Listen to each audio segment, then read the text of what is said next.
Well, hello everybody. I thought that I would go ahead and make a video of how to use dimensional analysis to change from yards to meters. That way in section 1.5, several of the questions are on that, and this should help. I am on a whiteboard, so what I'm going to do is I'm just going to go ahead and use my stylus, and I'm going to go ahead and work the problem out. So let me get a pen. Okay, so how about we do this? Let's change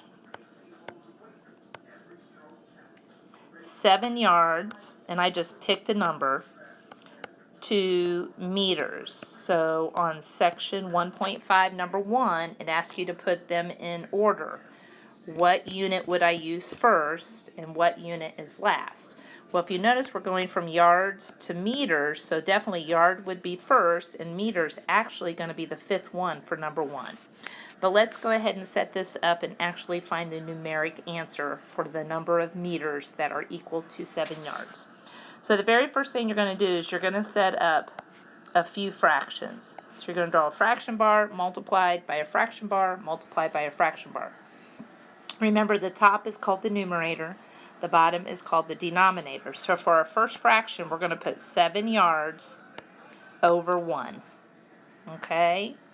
Now, I got to think, what do I know about yards? Well, I know that 3 feet equal 1 yard. Let me go ahead and erase that out of the way. Okay.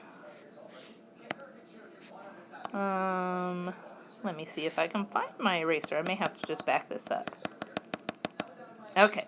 So we know that 3 feet equal 1 yard. Now, if you're not for sure what goes into feet, you can always Google how many feet are in a yard, how many inches are in a yard. So this is called a conversion factor. So what we're going to do is I have yards on top, so I want to make sure I have yards on the bottom. So we're going to take this conversion factor and make it into a fraction. So I have 3 feet that are equal to 1 yard. Well, if you happen to notice, if I would cancel out the yards, if I have one on top and one on the bottom, I can cancel that out just as it is a common factor. But leave the numbers in front. Just cancel the units. Okay, so now I have feet, but I still want to get to meters. Well, I do know that 12 inches equal 1 foot. So we're going to use that as our next conversion factor. Now again, feet are on top, so we want feet on the bottom. So we know 12 inches equal 1 foot. Now I can cancel out feet now, and now I'm left with inches. So we're getting closer to meters. Now, this one might be a toughie. I do know that 2.54 centimeters equals 1 inch. So I went from inches to centimeters. So I'm going to draw another fraction, and I'm going to put inches on the bottom, so I know 2.54 centimeters equals 1 inch. So again, if I cross off inches, now I'm left with centimeters. Now I'm very close to meters. So our last one's going to be 100 centimeters equal 1 meter.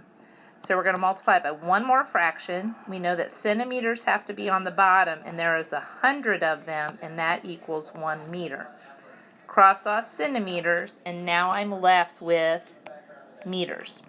So what you're going to do is you're going to multiply the top times top times top times top times top, and you're going to multiply bottom times bottom times bottom times bottom times bottom. So when you multiply that all together, I'm going to go ahead and get my phone out here, and I'm going to get 7 times 3 times 12 times 2.54 times 1, and that equals 640.08 meters over 1. So this is what my answer would be if I asked you to actually convert 7 yards to meters.